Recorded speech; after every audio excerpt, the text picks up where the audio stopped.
Dah on ya?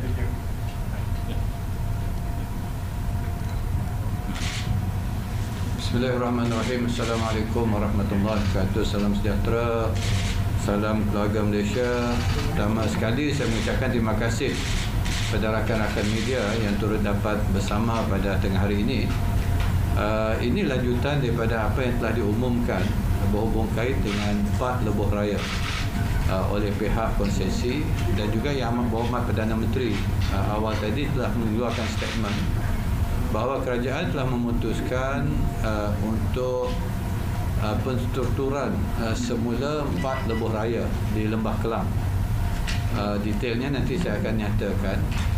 Tujuannya tidak lain dan tidak bukan ialah pertama sekali melihat kepada apa yang dilalui dalam proses konsesi ini, lebuh raya keseluruhannya, di mana tumpuan kita ialah kepada rakyat, kepada kerajaan dan juga pihak syarikat konsesi. Pendekatan kita ialah untuk menang-menang, dan untuk itu saya seperti mana dikatakan oleh Yang Amat Berhormat Perdana Menteri bahawa tiada lagi kenaikan tol untuk 4 lebuh raya ini bila diluluskan oleh dalam kabinet untuk penstrukturan semula. 4 lebuh raya yang terlibat ialah Kesas, yang mana Kesas Sdn Bhd menguruskan lebuh raya Shah Alam ataupun singkatannya Kesas. Lingkaran Trans Kota Sdn Bhd yang menguruskan lebuh raya Damansara Puchong LDP. Sistem Penyelenggaraan Trafik KL Barat Sdn Bhd yang menguruskan lebuh raya Skil Penyelenggaraan Trafik Kuala Lumpur ataupun SPRINT, dan juga syarikat mengurus air banjir dan terowong Sdn Bhd yang menguruskan sistem pengurusan air banjir dan terowong yang dikenali sebagai SMART. Jadi saya dengan ini mengalu-alukanlah supaya syarikat konsesi boleh datang ke depan juga untuk sama-sama mendekati dan kita melihat kembali kepada semua pengurusan lebuh raya betul. Jadi pada hari ini satu syarikat swasta iaitu Amanat Lebuh Raya Berhad ataupun singkatannya ALR yang dipengerusikan oleh Bahagia Tan Sri Azlan Muhammad Zainul, di mana kesemua pemegang saham ALR ini tidak berasaskan keuntungan ataupun not for profit, telah pun menawarkan untuk membeli 100% ke semua 4 syarikat konsesi tersebut. Melalui kaedah penstrukturan semula ini, tiada lagi pemegang saham yang berorientasikan keuntungan yang akan melibatkan pulangan pada pemegang saham dalam apa jua bentuk seperti dividen. Pemegang-pemegang saham sedia ada pula di antaranya terdiri pada KWSP, KUAP dan juga PNB dan Lembaga Tabung Haji akan mendapat pulangan lebih awal daripada sepatutnya.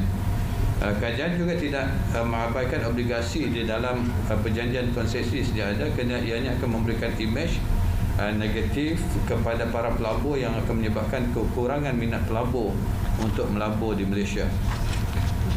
Untuk itu maka apa yang akan berlaku ialah pelaburan di dalam negara akan berkurang dan akan menyebabkan rakyat menghadapi kesukaran.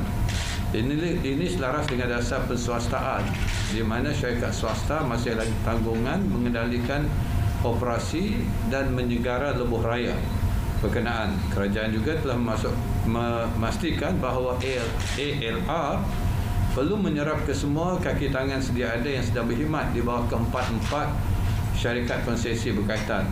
Dengan itu, tiada isu pembuangan pekerja berhubung cadangan penstrukturan ini. Justru status bagi kesemua pekerja di bawah syarikat konsesi ini adalah terjamin.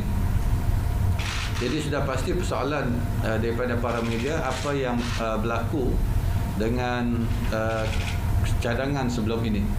Iaitu cadangan sebelum ini, kerajaan sebenarnya di bawah kerajaan yang terdahulu nak mengambil alih syarikat ini, tapi kerajaan terpaksa membayar dengan jumlah yang begitu besar, lebih kurang 6 bilion lebih.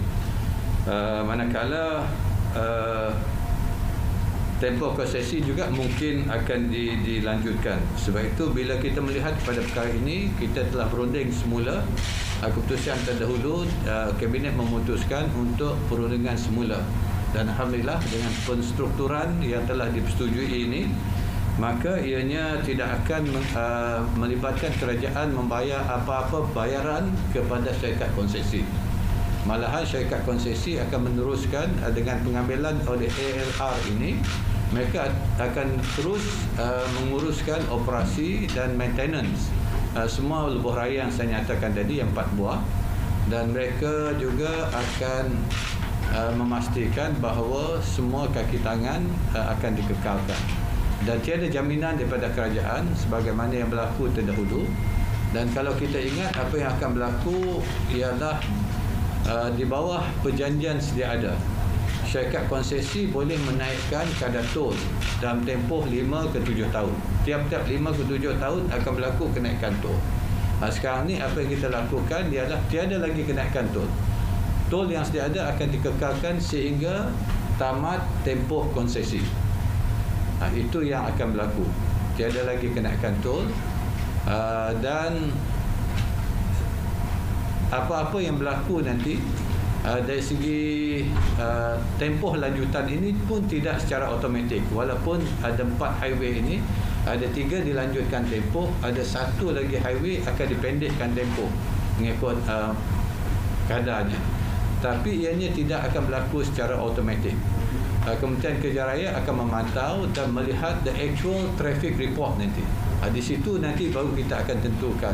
Maknanya bila ianya telah selesai membayar hutang, maka highway ini akan diserahkan kembali kepada kerajaan. Yang penting sekarang ni ialah ALR mengendalikan highway ini memadai untuk menyelesaikan hutang-hutang yang sedia ada. Selesai saja, maka ianya akan dikembalikan kepada kerajaan. Inilah kaedah yang kita laksanakan sekarang ini. Jadi itu saya memang menyuruhlah supaya syarikat konsesi yang lain melihat juga kaedah ini, dan insya-Allah ada lagi beberapa highway yang sedang kita rundingkan, dan insya-Allah akan dapat ditamatkan dalam masa yang terdekat. Jadi dengan itu juga kerajaan menganggarkan, sebab tiada lagi pampasan akan dibayar, kita akan dapat menjimatkan lebih kurang dalam anggarannya lebih kurang 4.3 bilion kepada kerajaan. Dan dengan penjimatan ini, maka duit-duit ataupun kewangan yang ada, kerajaan dapat memfokuskan untuk membina infrastruktur yang lain bagi kemudahan rakyat kita. Jadi fokusnya pada hari ini ialah pertama sekali kemudahan pada rakyat. Kita dah tahu bahawa 4 highway ini tiada lagi kenaikan tol.